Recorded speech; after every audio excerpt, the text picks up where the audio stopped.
Hello, everyone. Welcome to our podcast. Yu-Gi-Oh! My name is Greg, and My name is Joshua. we're here to review every episode of Yu-Gi-Oh! Yay! I've been a fan since sixth grade, and Josh, you have only the best exposure to Yu-Gi-Oh! So far, right? So in middle school, I stole a mystical space typhoon from my friend. That's about the extent of my exposure. You stole that card? I didn't know that. I didn't know there was a dark history with you. I've heard it's like a really good card too. Yeah, dude. It's like top tier still. Yeah. That's my whole deck. I don't think I stole it, but anyways. I was actually wondering about that. Did you really steal it? Anyways, I've always been interested in actually doing video reviews of all the episodes of Yu-Gi-Oh! And Josh likes watching corny, terrible things. So we thought that this would be a good middle ground to watch Yu-Gi-Oh! And just discuss it. So I've seen only like 9 episodes like a year or two ago of the first season. So I'm really not very familiar with this, whereas Greg has seen everything and is much more involved in the series. So that's the sort of dichotomy we have going here. Let me correct you on that a little bit. I actually still haven't seen the final season. Oh, well, if we get that far, then we'll go in blind together. I know. I'm so excited. I think I've seen, I know I've seen like the last episode of the That's original right. series, but I couldn't finish season 4, even though I think I went down saying it was the best season. It just went on forever. So I haven't even finished season 4, and then season 5 I barely touched. So I can't be called an expert of the original show, but I know the first 3 seasons pretty well, and I've read the manga, which covers the first 3 seasons over and over again. So I'm an expert in that. I've rewatched and reread this stuff 1,000 times. I mean, that's still pretty good. I'd say that's pretty good. So Josh is the total newbie here. He's pretty on board with this so far. He thought that this would be a fun experiment to do, to just watch this show that I'm assuming will just be corny fun for him for the most part, but maybe he'll fall in love with it. I don't know. I don't know. I enjoy it. I think it's pretty enjoyable so far. Sometimes it's corny and really dumb, and sometimes it's pretty fun. So we'll see. But we'll get into opinions later. Do we want to get into some background on the show? The Yu-Gi-Oh! IP was created by a guy named Kazuhuki Takahashi, and I hope I didn't butcher that too bad. That sounded good. And I was actually a little surprised to learn. I was just thumbing through basically the about the author notes in the first volumes of each manga, and it basically just explained that he was a manga artist since like 1982, and then didn't hit it big until the first chapter of Yu-Gi-Oh! Appeared in the weekly Shonen Jump magazine. Josh, my first question is for you: do you understand or do you know what a weekly Shonen Jump magazine is?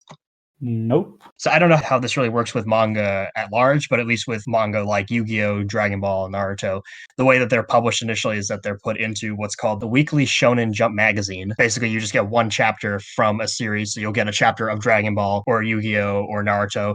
I don't know if all those 3 ever existed in the same magazine, but it'd be interesting if they did. So that's sort of how Shonen Jump fans would keep up with the manga at large, is that they would just read each chapter from that. I think those magazines were often just recycled and thrown away once they were done reading them for that one time, and then you can later go out and get a concentrated volume of the manga. So that's how I read all of my mangas. I just get volumes of them. Mm-hmm. Takahashi, he is both the author and the artist for the original mangas of Yu-Gi-Oh! He is an actual gamer. I mean, that's just, that's how all the author's notes kind of build him up, is just saying like he was a fan of games. The interesting thing is that if you read the first 7 volumes, it is not about a card game in its entirety.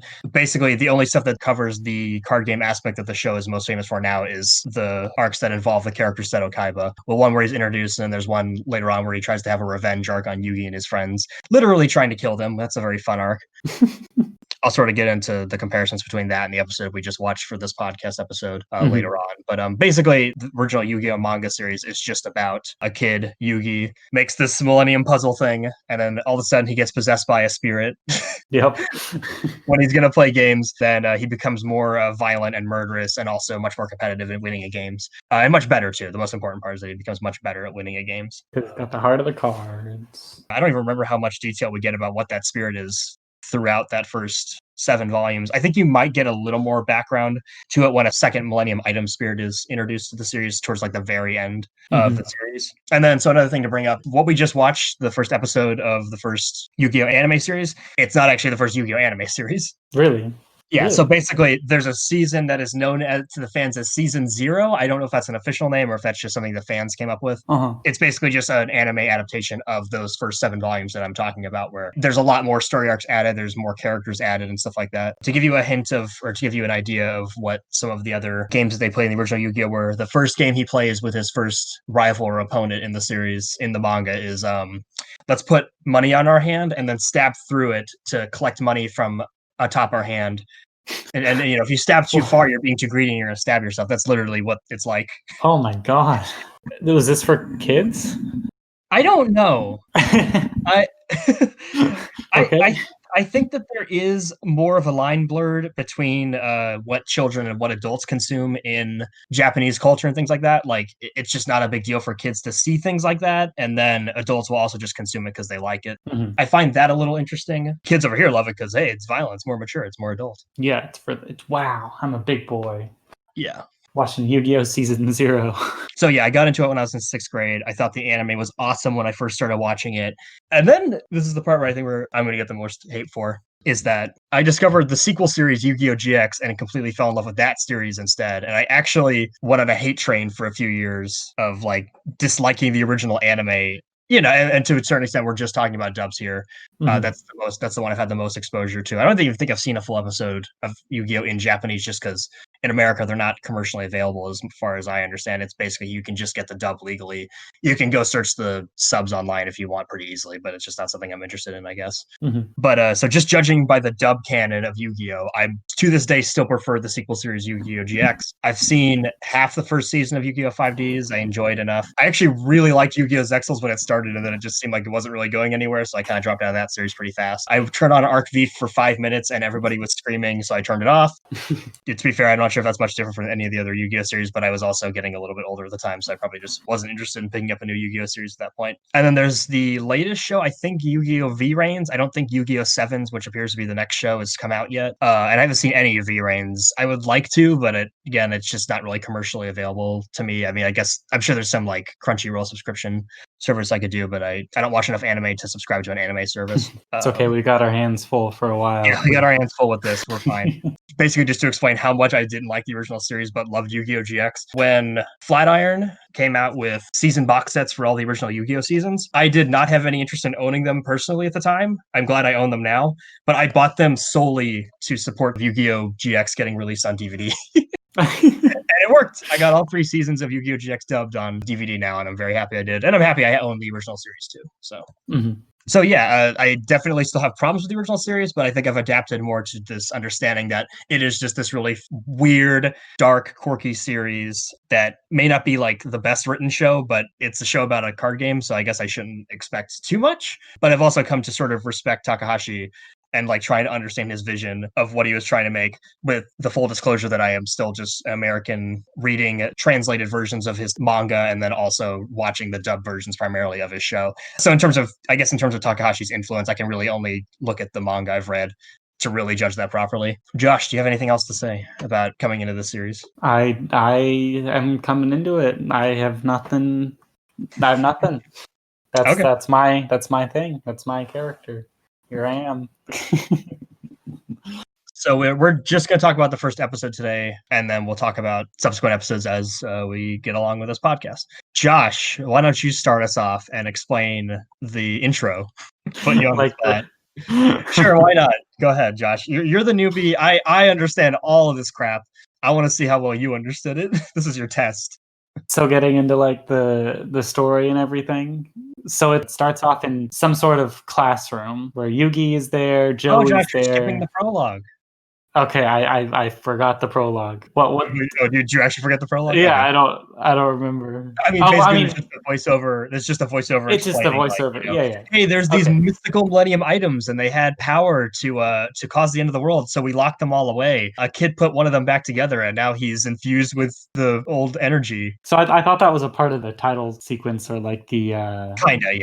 Yeah. Okay, that's so fair. yeah. There's the Pharaoh. He takes over Yugi sometimes, this ancient thing, to help him win at cards. Pretty epic. Going back to the school, Yugi's there, Joey's there, and then they're just talking, having a good time. Yugi is playing Joey in Yu-Gi-Oh, but like it's a pretty casual game. I think it's Joey's first game, right? He's never played before.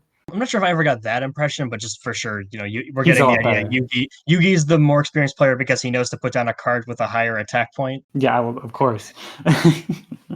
So complicated. Yugi mentions that, oh, my grandpa has a card shop and he has some super rare cards. And then Kaiba, who's the kind of villain here, at least in the first few episodes, shows up and he's like, oh, could that be the card I'm looking for?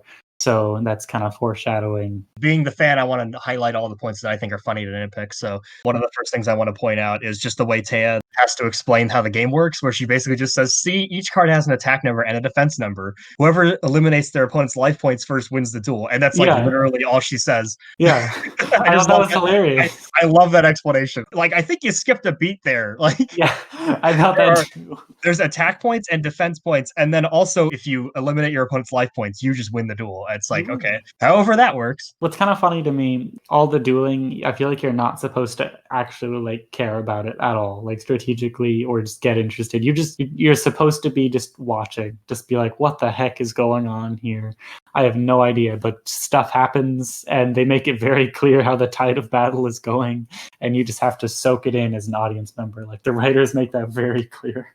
Okay, I'm glad you're taking it this way then, because I think that is exactly what they're doing. I don't think they're trying to make this like an actually strategy-driven show, because spoilers, Josh, this first season especially, none of the strategies are going to make any sense. Like they're not going to have. There's going to be no coherency to how any of these duels work, but I'm glad that you can at least recognize that they're trying to string you along with like the energy and the stuff like that, and the way characters are talking about how they're doing during each duel. So that's good that you're picking up on that, because that means it's at least this is kind of working. Yeah, I have seen like a few episodes. So I remember a few other duels. That's fair. Enough to like kind of have picked up on that. So yeah, then we get introduced to the grandpa, and he has the best card, Josh. Like I can't believe he has a Blue-Eyes White Dragon. Oh my god.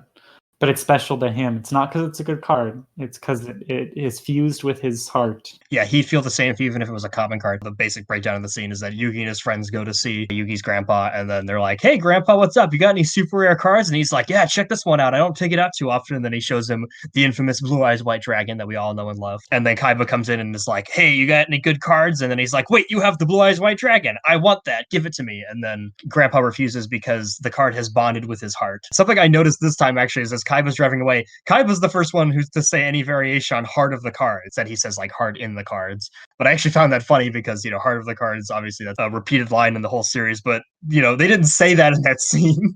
Yeah. like Yugi or Grandpa didn't say, oh, Kaiba, you don't understand the heart of the cards. Kaiba said it first to himself.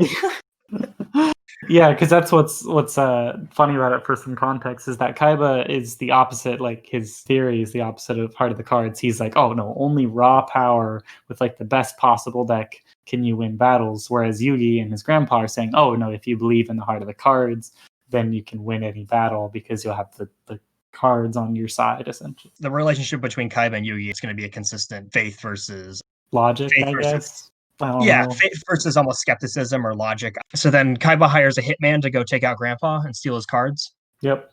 Okay, I'm sorry. He hires a hitman to go invite Grandpa to come over to play a card game with him. So Grandpa comes back, and then Yugi, what was it? There was like something about a phone call. Yeah, Kaiba calls Yugi and says, hey, your grandpa's, I wrecked him. And he's like, oh my God. I wrecked him. What'd you do, Kaiba? Dude, I sweeped him. I mean, it looks like he did. So then they show up, and then Grandpa's on the ground like, Yugi, I'm dying. I need medical attention. And then Yugi's like, hey, wait, Grandpa, I'm going to go beat him first. And then he's like, oh, okay, yeah, teach him the heart of the cards. Kaiba specifically challenges Yugi. Yugi's not trying to like avenge things. Oh, you're right. He wants to fight Yugi again. Oh, that's fair. He hasn't had enough. Yeah, he just wants to now he wants to fight his deck while it's nerfed and doesn't have a blue eyes. Exactly. And then a note I have here is that Grandpa doesn't warn Yugi about Kaiba's 3 secret trump cards. I was just wondering if you had any thoughts about that. I mean, I just thought of this now, but like I agree, like it would have been really advantageous tactically to know. But at the same time, Grandpa's all about like the faith and everything. And if he had told him that he had 3 blue-eyes white dragons, Yugi might have lost hope, and then he wouldn't have had the heart of the cards. Oh, okay, it's so interesting. Telling him wouldn't have worked. You know, he's like, oh my God, I'm facing up this guy with this incredible deck. There's no way I could win. Because that happened to him after he drew the 3 things later, you know, but then he eventually believed it anyways. So that's my interpretation of it. Okay, it's interesting that you took that direction. There's going to be situations where like characters know other opponents like secret strategies, and they're dueling their friends now, and they're like, wait, I want to tell you what the strategy is. And they're like, you can't. It'll ruin my honor if I know what my opponent's strategy is. And then Taya gives him the infamous friendship mark. Yeah, so the friendship mark for when Yugi is at his worst, like hope or whatever, then he'll know that he's got his friends behind him. Yes, his memorable friends of Josh, name all of his friends, go. You said Taya. I know Joey. I don't know the other guy. You'll find out eventually. So then we get to the duel. Yugi's friends are kind enough to take his grandpa to the hospital. But they tell Joey to go back and cheer Yugi on. And then the other Yugi appears. And then he turns into the Pharaoh, right? For the first time? At Okay, least Josh, the first time we see. Yes. what is happening? When he turns into the Pharaoh? Yes, how do you interpret this so far? Because I guess the prologue explains it, right? I mean, he gets transformed. It's because of the puzzle, the Millennium Puzzle. Yugi gets trapped in the shadow dimension. I'm not going to explain anything to you because that's part of the process of you watching this. I'm just curious how you're taking this because I think when that happened, I was just like, okay, so how is Josh interpreting all this? I was surprised because at least I seem to remember the Pharaoh had like a deeper, more intense voice, but they didn't seem to change it too much. Oh, it goes so far like later. Here it's pretty mild. So, and you do know it's the same voice actor, right? Because it sounds like the same voice actor here. Like it almost sounds just like Yugi's trying to sound a bit more threatening to me. It didn't sound necessarily like it was the Pharaoh. They try to make it a lot more distinguishable in the future, I'd say. Yeah, I never actually noticed it as a kid. Uh-huh. It was only when I started looking at like interview videos I realized, oh my god, it's the same voice actor, but I don't know. There are some times when later on in the series where like the Yugi voice sounds like the Pharaoh voice and stuff like that. But like in this episode, it doesn't really stand out to me, so that's good. It makes sense. It's just like the voice actor's just going like, "Hey, it's me, Yugi," like doing the high pitched thing, and then he goes very like low dramatic voice for the Pharaoh. So the grandpa's still in critical condition. Why? Do you understand why his health is at risk? Because he played a card game.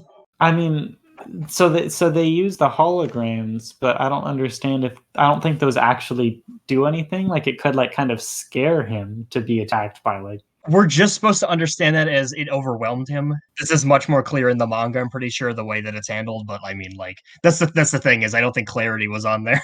No, it was on their list of priorities. It's basically handled with Kaiba's explaining, like, these are my 3D holograms for us to play a card game with, and then Yugi just says, "So this is how you beat my grandpa." Yeah. As a kid, I didn't understand that, but now that I've read the manga and I've actually seen the uncut version of this episode, I understand that more. It's just it's super vague. Like that implies that like the grandpa like he beat it because of the simulator. Like the simulator doesn't change how you play the game, or at least it theoretically shouldn't. Yeah, I don't think it really matters, but the point is like there's this. I think in the Takahashi vision of this story of this specific arc, there is just this element of like, oh well, the fact that Kaiba is introducing such big, elaborate holograms into the game, it will overwhelm some people, especially older people with heart conditions. Like I guess is how he's playing it.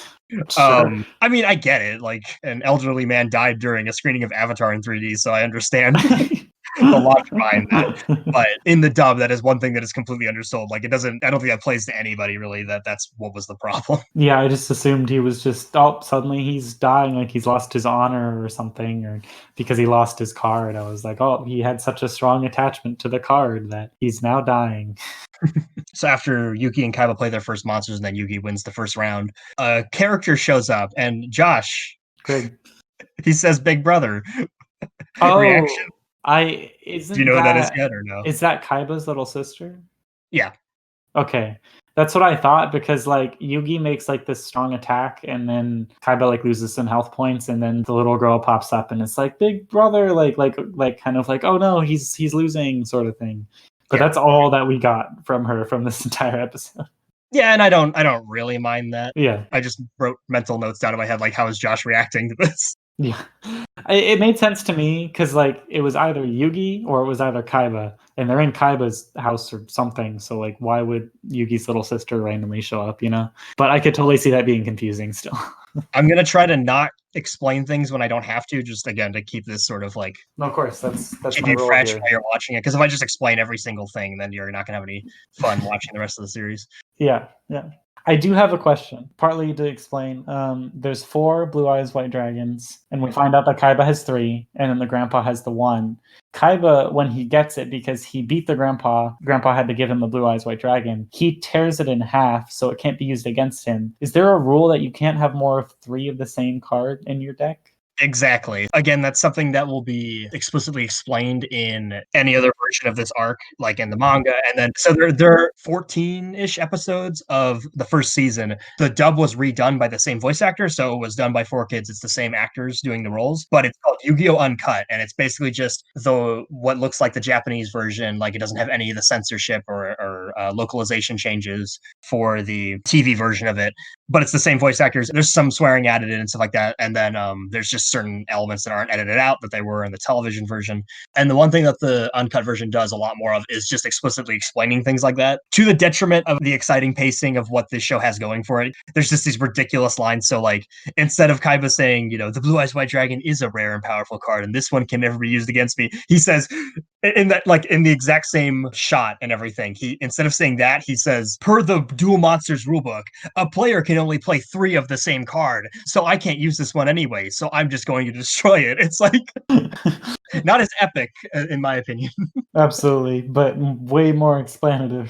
Yes, so there's a lot more explanation of that stuff. There's another thing that I want to explain to you, but I'm going to wait for you to question it, so I'm not going to reveal it yet. But I will certainly explain it once you notice it and once you ask. So my favorite line, which is in both the uncut version and this dub, where Kaiba plays an equip magic card to a 1 monster, and then he just says, he knows every aspect of this game. Yeah, I love that. I laughed out loud. Because he literally just, like, Kaiba plays a monster, and then he just, like, equips something on the monster to make it stronger. And then Yugi's like, he knows every aspect of this game. He's a master. It's like, what? That actually probably comes from the manga too, to be honest. But I think it might come from the first chapter that Kaiba's introduced, which is also the first chapter where the card game was introduced. So I cut it a little slack for not really thinking about things like that. It's just like an equivalent thing would be like if someone like moves their horse like on the first move of chess, and then the other one's like, "Oh my god, he knows every aspect of the horse." It's over. It's like, yeah, that's what you do. That's always been a favorite moment of mine. It's beautiful. Yeah, that was hilarious. This is the beginning of Yugi's journey, so maybe he just thinks summoning monsters and equipping monsters with magic cards is the pinnacle of strategy in this game. I mean, nobody uses a trap card in this entire duel, so they're obviously they're missing out on something here. That's how you win. When this duel happens in the manga, I don't even think trap cards were a thing, so that's partly why they don't appear here. So one thing I noticed too, I think I've noticed this before, but like when Kaiba does play that equip magic card, the one that is just like all encompassing for strategy in this game, the negative energy generator, you can notice that the text is still on the card from the original Japanese version, but they just didn't edit it out because they figured no one would notice. So a thing that they're doing is they are simplifying the design of the cards, in that in the Japanese version of Yu-Gi-Oh shows, you see the text on the card, but it would be in Japanese, obviously. And in Yu-Gi-Oh! The dub, this is a show that takes place in America. So they basically just blow up the picture to fill the top of the card, and then the bottom of it has like the little magic symbol or monster symbol or stuff like that, and then the attack and defense of a monster card. I imagine they didn't expect people to, like, I don't know if they knew how popular the show would get or how like many people would be like overly critiquing it and stuff, would be my guess. But all this stuff was just targeted at kids anyway, so they just didn't want to, like, I don't know, they were just worried that kids would see foreign text and just be turned off. I don't know. More importantly, oh my god, Josh, he has a Blue Eyes White Dragon. Did you see this coming? I had no idea. He did very explicitly mention there were only 4 in the entire world. So I don't know. It could have been a setup. Do you know Kaiba as the Blue Eyes White Dragon guy, or do you not even know that guy? I did not actually know that. I did not know, or still do not know much about Kaiba as a character, so I'm interested. What episodes were you watching? I guess if it's season 1, we're going to go a bit of a stretch without Kaiba, so that... Yeah, no, there was a long stretch without Kaiba. I remember, like, the annoying kid with the glasses. Oh, I can't wait till we get to that episode. Oh, yeah, I know that plot point. That big I love Weevil so much. I have a very fun story with Weevil once we get there, actually. I thought this battle was very... For the first episode, it should be, but it was very straightforward. It was just, like, back and forth. I place monster, then I do something, then, oh, no, I'm going to play a bigger monster to get rid of your monster. Oh, no, I'm going to play another bigger one, until, of course, the ending thing was pretty cool. But unfortunately, this show does not really promote strategy in an effective way. It just promotes this idea of faith that you will draw the right cards. There are moments in season 1 even where they are going to like try to play up the strategy element of it, but like there's no consistency and it never makes sense, so it doesn't matter. No, I remember just in the later episodes, the battles get more like interesting. Like there's more stuff going on. Yeah, and it's always fun, I would say, is the thing. Yeah. Yeah. No, it's still fun. So then another TV dub version versus the uncut release that I want to make a comparison to just for fun is the fact that one funny thing, again, efficiency over spectacle or trying to make it epic. In the uncut version, they skip over what I call the slaughter montages where Yugi just has to keep going on the defense for several turns of like throwing monsters in defense mode so they can be slaughtered by Kaiba's current power monster or whatever, right? But in the uncut version, like that's not there at all. Yugi loses Wing Dragon and Guardian of the Fortress to Sagi the Dark Clown, and then immediately he just pulls out Gaia the Fierce Side, I'm pretty sure. Like, really? There's no like, oh, no, you know what? He must do at least one defense thing. Like, oh, I'm just going to put this in defense mode because that's a lot of animation to waste if that's the case. And we also have to introduce the Exodia pieces getting drawn and stuff like that. But I prefer this because, again, it just sort of adds a bit of tension to it and adds some more scale to the fight. And then it also just makes it more realistic, the fact that he would draw. I mean, I shouldn't be asking for realism, but it helps sell the idea that Yugi is drawing all these pieces of Exodia and stuff like that. So I appreciate that. Yeah. Minor details. I'm the guy that wants to just bring up all these little things, both that are working for me and aren't working for me. So definitely want to celebrate that. The next note I have is the most important note of all, Josh. Are you laughing yet? Yes. I really like the he knows every aspect of this game. I thought that was fantastic. But are you consistently smiling or giggling along with this, or are you like mostly just watching it and like occasionally you perk up with like a big laugh or something like that because just something so ridiculous happens? I don't know if I'm like laughing that hard. There wasn't any like laugh out loud too many of those. It's all enjoyable. There are definitely some moments where I'm like, wow, this is definitely made for kids, and I'm having trouble pointing a few of those out. But yeah, like sometimes I was just like, oh my god, like yes, it's very obvious. But like the grandpa, I think when the grandpa shows up and he's talking to Yugi, he's like the puzzle. That was the thing I was thinking of, where he was like, sometimes the cards fit together like a puzzle. You have to just find the right pieces. It's like, yeah, we figured it out. All right, interesting moment to point out. I'm trying to think of what else we can talk about with the duel. It's not a show that's promoting strategy, unfortunately, up to this point, which, for a show about a game, even Pokemon does a good job of that. Pokemon does a very good job making the fights completely coherent and like you understand why Ash makes the decisions that he does and like the strategy behind all that. Where this, it's literally just about like, oh god, I hope I pull the right card this time. Yeah, it's about the spectacle. Yep. And there's nothing inherently wrong with that. The fact that it is a show about a game, you wish that there could be more strategy behind it, but we'll embrace it and just kind of watch this as like a Ninja Turtles or a He-Man action show. Yeah, no, exactly. That's how I take it. But I'm also not like hugely into those kinds of card games anyways, so I'm not like gonna get pissed off that it's not representing it correctly. That might be why this show has the appeal that it does, is because it doesn't put emphasis on that. Yeah. So there is another show that I railed against when I first started watching it, and for a card game I really like, actually, Card Fight Vanguard has an anime. When I watched it initially, and I'd probably still feel this way about the episodes that I saw back then, it is the most lifeless, painful thing to sit through. It is so bad. It's not that it's like technically incompetent or anything, but like all of the characters are the worst stereotypes and like boring characterizations I've ever seen in an anime. It literally felt like I was watching something that was designed to be a tutorial video. And at the time, a lot of the fans were telling me like, no, that's why it's good, because they actually follow the game rules correctly, as opposed to Yu-Gi-Oh. And I'm like, yeah, but Yu-Gi-Oh had like an insane like artistic vision that was just so crazy you couldn't look away from it. There's the thing, Yu-Gi-Oh is always a show first and the advertisement second, as far as I'm concerned. Yeah. Where the Vanguard anime was literally just played like a tutorial video. I did skip ahead to like some really late series episodes of Vanguard, and I actually did think they picked up the pace of it in terms of like making it more about everybody talking about strategy and like bonding over stuff like that.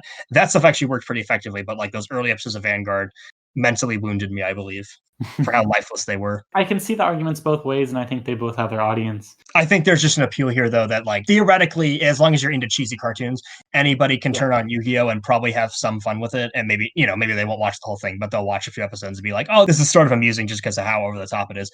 I don't see anybody watching the Vanguard anime, the early episodes at least, like starting that show and being like, yeah, I'm hooked.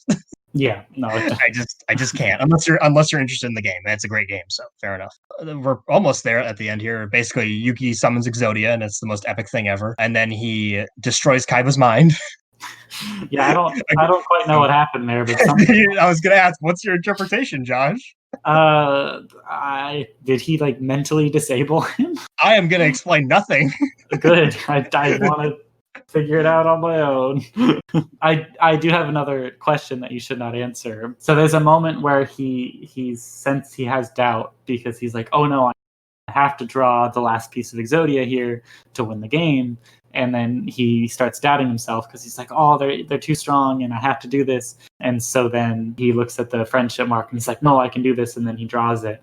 Like, I don't understand, if he had doubted himself, if he wouldn't have drawn Exodia there. Like, I don't know how the card game I know. I think that the cynical part of my brain just wants to go, it's like nothing determines that. It doesn't. Yeah. Well, because that's how in real life it would work. I guess in a way, the philosophy behind that is just some people would rather just run than face head-on defeat. Either like in either case, right? You lose, but like there's something I think humans inherently feel fear about, of like, I'd rather lose by running away by complete choice than by actually facing it and like seeing what the actual outcome would have been. I think that there's something relatable in that sense. So Yeah, no, absolutely. it's just, of course, we're still talking about a show about a card game. Yeah. As humans who play actual card games, you know, like, it doesn't change your hand to like believe in it more. Like, it's still your hand. Yeah, I'm gonna have a lot to say about how this event has scarred Kaiba as we move on with the series. All right. the lengths that he goes to trying to understand, and he goes through like this existential crisis over this. Okay, I'm gonna stop talking because I promised I wouldn't spoil anything. But it's going. It just kind of came back to me. I'm like, oh yeah, Kaiba's really gonna fixate on this for a long time.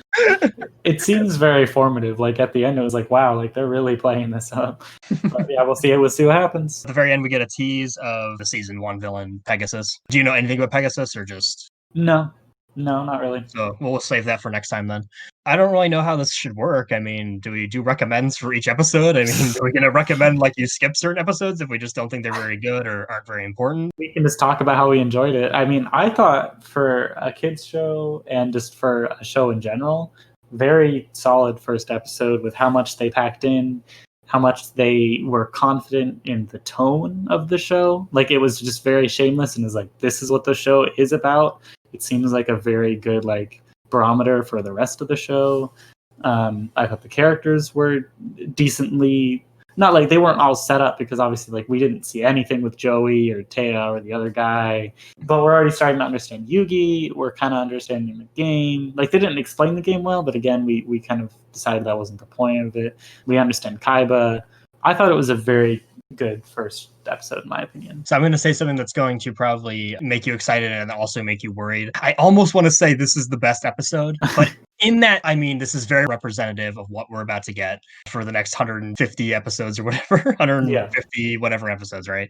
I think the show's longer than that, actually. It makes sense. Like, I could kind of tell, like, just this episode like is very confident with what it was doing, and yeah, I just wanted to say, like, I can understand that. It doesn't like necessarily deter me, like, oh no, the best is already over, you know. But in terms of that, I think the problem is that for something like this, then I'm also going to compare it to Power Rangers' first episode. In terms of those shows, the only appeal to me is the spectacle of how fun the action scenes can be, but also just how ridiculous and corny it is, right? Yeah. And I think that this pretty much covers all bases in that, like, if you just have a passing interest to understand what the Yu-Gi-Oh anime is, I think you could just watch this one episode and get it, and then you'll have fun for the 20 minutes, I hope. I don't know if you need to really watch any more of it, just because to me, the show is all spectacle. The show is all flash and stuff like that, and corniness. And we'll see how well that holds up as we keep going along. For sure, I'm recommending everybody who has a passing interest in cheesy 90s cartoons, just Yu-Gi-Oh! The first episode, it's on Netflix right now. Just pull it up, check it out. It's very amusing for what it is. It feels epic for what it is. It shouldn't be this epic / interesting, honestly. Like, it really shouldn't. Yeah. And I think so. I'm going to have 101 problems as we go along with this anime, with narrative, with character, with all these sorts of things that I'm sure everybody's going to be saying, well, why would you expect anything better? And then I will point and argue that the Pokemon anime, and especially Yu-Gi-Oh! GX, fix a lot of my fundamental problems with this anime. But for what it is, I think that what they have so far is a very strong, amusing vision. It's a spectacle that anyone interested in this genre should check out at least once. All right, well, thank anyone who was listening for listening, and it's a double thumbs up for us. This is Joshua from Yu-Gi-Oh! and Greg from Yu-Gi-Oh! All right, bye everyone.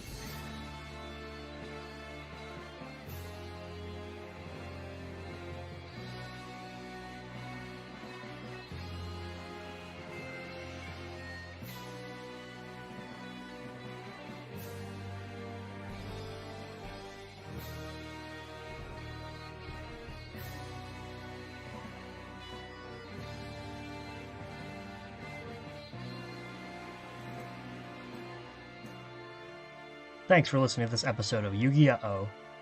Yu-Gi-Oh! Is a manga series originally created by manga artist and author Kazuki Takahashi, and originally published in Shonen Jump magazine. The Yu-Gi-Oh! Anime was created by Galb Company Limited, and the English dub primarily discussed in this podcast was produced by 4Kids Entertainment. This podcast is a non-profit media content, and created for entertainment purposes only. All rights of content discussed and music used go to their respective owners. We hope you'll join us next time.